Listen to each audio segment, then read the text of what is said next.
I used to have a shopping addiction. Let's talk about it. My name is Leah Gill and this is Leah's Teddy World. And I have my trusted notes here. So I just want to tell you what it was like. And some of the things that I figured out since about myself, like why I was doing it. I would go to the charity shops like at least 3 times a week. Whenever I was out and about, I would pop in and see what they had and usually come home with a bag load full of stuff. I looked for self-worth, happiness, pleasure, and self-love in stuff. And I think I built up a security blanket around me with all that stuff because I would hoard that stuff. The double room that we rented at the time, me and my husband, was so full that you could comfortably get to the bed and sleep on it, and that was about it. For a period of time you could also sit on the chair because we had a table, but everything was like, the sides of the room was like, along the sides everything was full of stuff. There was a wardrobe full of stuff, a chair full of stuff, a table full of stuff, a shelf full of stuff, drawers full of stuff, and some boxes, I believe, full of stuff. And then just stuff on its own as well. Shopping would give me a high, adrenaline rush, excitement that I confused with happiness. And sometimes I was so excited when I had just purchased something in the evening, in the secretiveness of the evening, of the nighttime, like, or was about to buy something the next day. Sometimes I couldn't sleep for a long time, sometimes even for the whole night.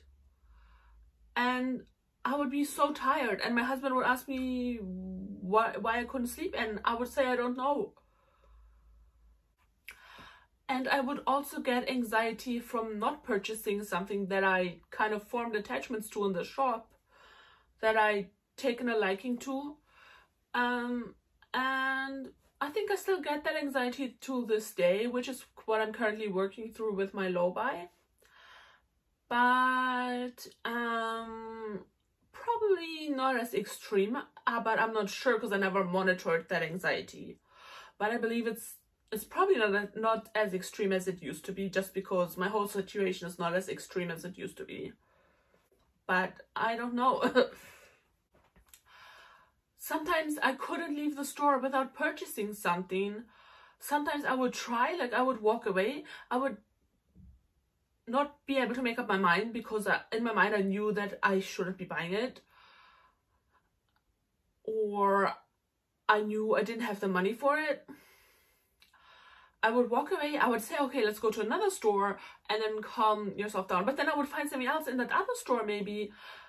Or I would just do something else, waste time, because I wouldn't be able to make up my mind, and then eventually go back to the initial store anyway and purchase it anyway. Or I would be so disappointed and feel really bad that somebody else had bought it in the meantime.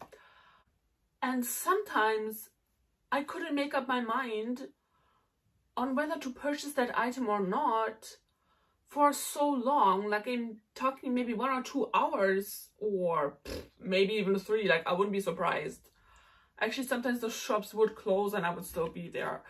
So sometimes I would just buy the stuff just so that I could be able to get out of the store. And when I got home, I would hide the stuff somewhere, or I would leave it in the bag. If my husband would see the bag, I would leave it in the bag and pretend there was nothing in the bag. And then, like, when he wouldn't see, then I would take it out the next day or something and then hide it somewhere, so that I could truthfully say, by the time he would notice the item and ask me if it was new, I could truthfully say, relatively truthfully, that I've had it for a while. And I'm not sure in how far he knew that I was doing that, whether he was just too kind to say something, but I don't know how kind that is, because sometimes family members or people close to us, they enable us because they don't want to hurt our feelings. They know us, they may be too, what's nachsichtig in English? Too lenient, I guess, with us.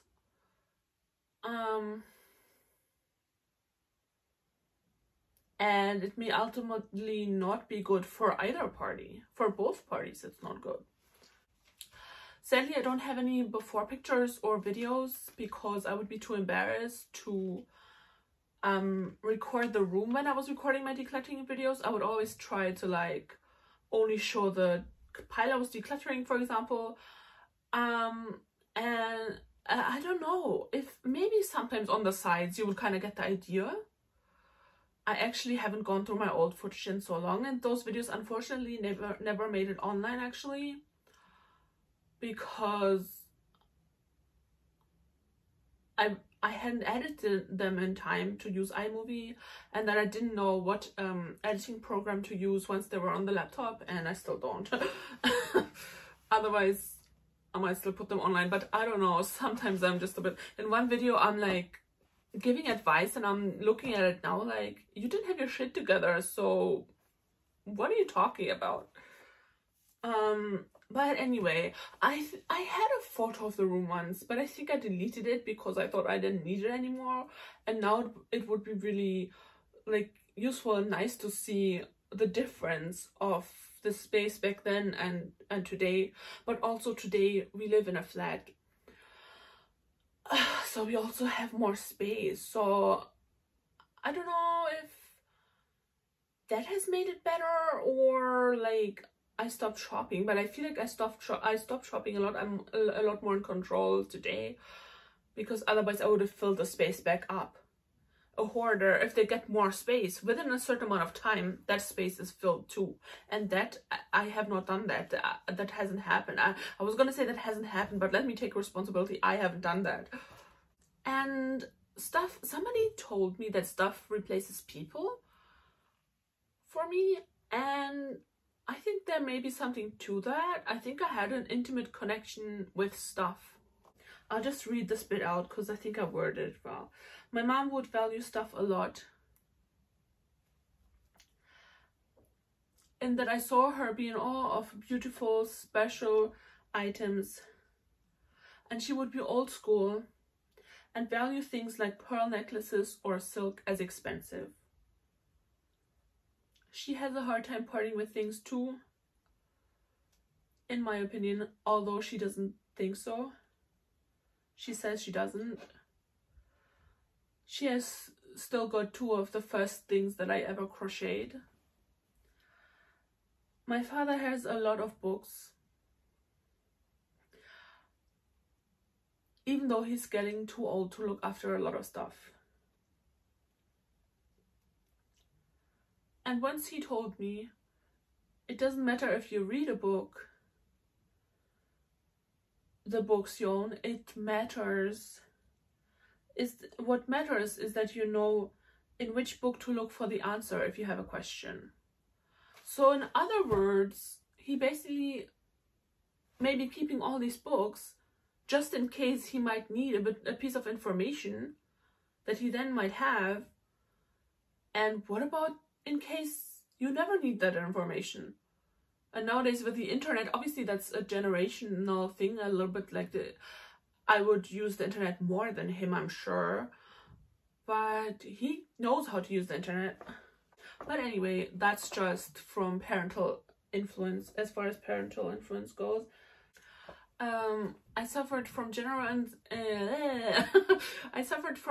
anxiety and social anxiety, and I believe I've also had depression. Even if my first therapist that I had in London told me we don't need to waste our time anymore. So I never found out if I had depression at the time. But yeah, anxiety just makes you feel constantly bad, and social anxiety, people are everywhere in cities. How are you supposed to avoid them? So that constantly feeling bad and also my low self-esteem led me to an unhealthy shopping behavior. So I've come a long way in getting my shopping and hoarding behavior under control, but I've also still got a long way to go, as you can see from my decluttering videos. But what you can also see is that I work on it daily. And that is what my shopping addiction was like back in the day. I'm not sure when to pinpoint like when it was. I believe around 2016, 17, 18. I don't know if 18 had already come out of it, but I don't know. There were a couple of, I mean, actually it started in 2012 when things got bad for me, like when I got depression, developed social anxiety and anxiety. It started, yeah, it already started then, but the room was tidier and more spacious. You could still walk around in the room. That was a different room, but it was a bit bigger, but still, I don't know, I guess my tendency started then, but it got really bad until maybe 2015, 16, something like that. I'm so glad I'm more in control now, but I still want to learn how to only buy what I need, and that's really hard. I fall in love with stuff and I just want to have it. I just want to buy it. But you can't be too unhappy if your needs are met, because your needs are met. So it's just practice, I guess. Anyway, I hope you liked this video. Let me know if you did in the comments below, please. And I would love for you to subscribe and be part of the community of my little channel. And please give this video a like. If you did, it lets me know if you like the content, and it encourages me to make more videos like this one. And yeah, remember, you can share this video with someone who needs to hear this. And also know that if you do think you have shopping addiction, you're not alone. I should have found out some numbers or some resources for you can contact if you think you're also suffering from that.